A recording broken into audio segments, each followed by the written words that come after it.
Halo, kenalan dulu yuk sama modul 1 akuntansi keuangan lanjutan. Di sini, kita bakal bahas serunya penggabungan usaha dan investasi saham atau business combination. Lewat studi kasus PT Bimo dan PT Raida, kita pelajari gimana dua perusahaan jadi satu kekuatan besar. Yuk, lanjut ke detailnya. Setelah kita memahami gambaran besar penggabungan usaha tadi, mari kita lihat lebih dalam mengenai konsep goodwill negatif, atau istilah teknisnya yaitu bargain purchase. Bayangkan kamu lagi mengincar sepatu keren di toko seharga Rp120.000. Tapi karena kamu jago menawar, kamu bisa bawa pulang cuma dengan Rp110.000 saja. Nah, dalam kasus PT Bimo yang mengakuisisi PT Raida, situasi langka ini benar-benar terjadi. Nilai barang atau nilai wajar, yaitu fair value dari aset bersih yang didapatkan, sebenarnya sebesar Rp120.000. Tapi harga beli atau cost yang dibayarkan PT Bimo ternyata lebih murah, yaitu cuma Rp110.000. Karena nilai wajar lebih besar dari biaya yang dikeluarkan, PT Bimo merasa sangat untung dalam transaksi ini. Fenomena ini biasanya terjadi karena dua alasan utama.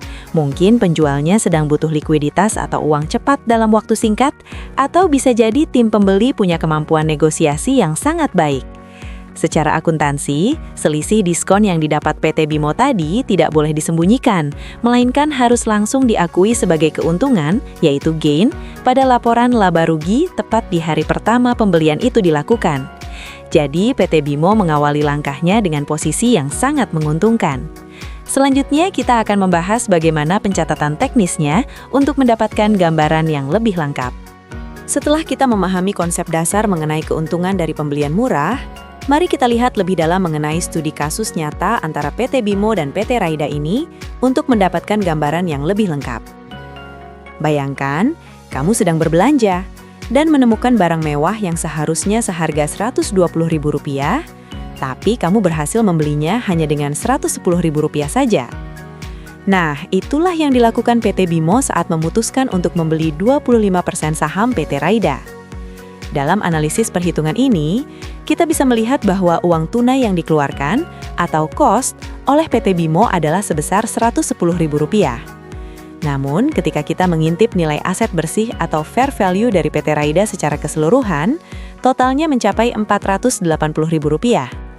Karena PT Bimo hanya membeli porsi 25%, maka hak atas nilai aset yang seharusnya diterima adalah 25% dikali Rp480.000, yaitu sebesar Rp120.000.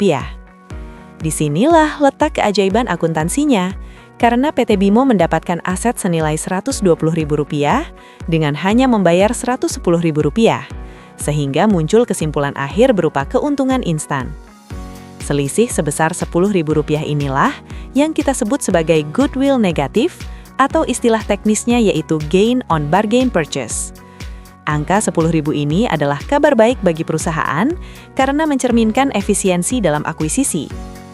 Penting untuk diingat bahwa selisih Rp10.000 ini tidak dicatat sebagai aset di neraca, melainkan harus langsung masuk ke laporan laba rugi sebagai keuntungan di hari pertama pembelian. Hal ini terjadi bisa jadi karena penjual sedang butuh uang cepat atau likuiditas, atau memang tim negosiasi PT Bimo sangat hebat dalam menawar. Dengan semua informasi tadi, mungkin timbul pertanyaan. Lalu, bagaimana cara kita mencatat semua transaksi ini ke dalam jurnal akuntansi? Mari kita bahas di slide selanjutnya. Setelah melihat analisis angka-angka tadi, pertanyaannya adalah, bagaimana kita bisa mewujudkannya dalam pembukuan? Mari kita bahas langkah awal pencatatannya. Sekarang kita masuk ke bagian yang paling seru, yaitu menjurnal transaksi pembelian saham PT Raida oleh PT Bimo pada tanggal 1 Januari. Uniknya, dalam akuntansi investasi ini, kita tidak mencatat investasi sebesar uang yang kita bayar, melainkan sebesar nilai wajar atau fair value aset yang sebenarnya kita terima, yaitu Rp120.000. Jadi, karena aset investasi kita bertambah, kita mencatat investasi dalam PT Raida di sisi debit sebesar Rp120.000. Lalu, di sisi kredit, karena kita mengeluarkan uang tunai untuk membayar, maka kas kita berkurang sebesar Rp110.000. Nah, ingat selisih diskon Rp10.000 yang kita bahas sebelumnya? Selisih itu kita catat di sisi kredit sebagai keuntungan pembelian atau sering disebut goodwill negatif, yang akan langsung menambah laba di laporan laba rugi tahun berjalan. Langkah berikutnya yang tidak kalah penting adalah melakukan cek selisih aset atau adjustment. Kita perlu membedakan antara nilai buku, yaitu book value, dengan nilai wajar perusahaan, karena ini akan berpengaruh pada perhitungan beban di masa depan. PT Bimo harus menghitung jatah kepemilikannya sebesar 25% dari total selisih aset yang ada di PT Raida. Pertama, ada selisih di akun persediaan atau inventory dengan total Rp20.000, sehingga jatah kita adalah Rp5.000. Kedua, ada pada akun bangunan atau building dengan selisih total Rp60.000, yang berarti jatah kepemilikan kita adalah Rp15.000. Khusus untuk bangunan ini, kita juga mencatat sisa umurnya yaitu 4 tahun, karena angka ini nantinya akan kita gunakan untuk menghitung biaya penyusutan atau amortisasi. Selanjutnya, kita akan membahas bagaimana cara PT Bimo mencatat transaksi investasinya. Melanjutkan pembahasan di halaman sebelumnya, sekarang kita akan masuk ke bagian yang paling krusial, yaitu melihat bagaimana PT Bimo mencatat transaksi investasinya pada PT Raida secara nyata dalam pembukuan mereka. Bayangkan, kamu sedang belanja barang mewah seharga Rp120.000, tapi beruntungnya, kamu hanya perlu membayar Rp110.000 saja. Nah, logika itulah yang akan kita tuangkan dalam jurnal akuntansi tanggal 1 Januari ini.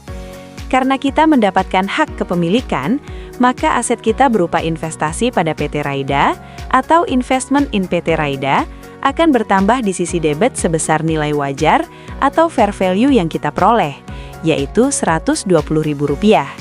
Namun, di sisi lain, karena kita mengeluarkan uang tunai untuk membayar, maka akun kas atau cash kita akan berkurang di sisi kredit sebesar Rp110.000. Selisih untung sebesar Rp10.000 ini tidak boleh hilang begitu saja, melainkan dicatat sebagai keuntungan dari pembelian berdiskon atau gain on bargain purchase di sisi kredit, yang artinya langsung menambah keuntungan perusahaan saat itu juga. Setelah urusan pembayaran selesai, kita harus jeli melihat apa saja yang ada di dalam PT Raida, karena nilai di buku catatan mereka seringkali berbeda dengan harga pasar saat ini. Kita perlu menghitung selisih antara nilai wajar, yaitu fair value, dengan nilai buku atau book value dari aset-aset mereka. Dari data tabel, kita melihat ada dua aset utama yang nilainya melesat naik. Pertama, persediaan atau inventory memiliki total selisih nilai sebesar Rp20.000, dan karena porsi kepemilikan kita adalah 25%, maka jatah selisih yang menjadi urusan kita adalah Rp5.000. Kedua, ada aset bangunan atau building yang selisih totalnya mencapai Rp60.000, sehingga jatah 25% kita adalah sebesar Rp15.000. Menariknya, bangunan ini punya sisa umur manfaat selama 4 tahun, yang artinya nilai Rp15.000 tadi akan kita bagi-bagi bebannya selama 4 tahun ke depan. Memahami detail selisih ini sangat penting agar kita tidak salah hitung saat nanti pembagian keuntungan tiba. Selanjutnya, kita akan membahas mengenai alokasi laba dan dividen untuk mendapatkan gambaran yang lebih lengkap.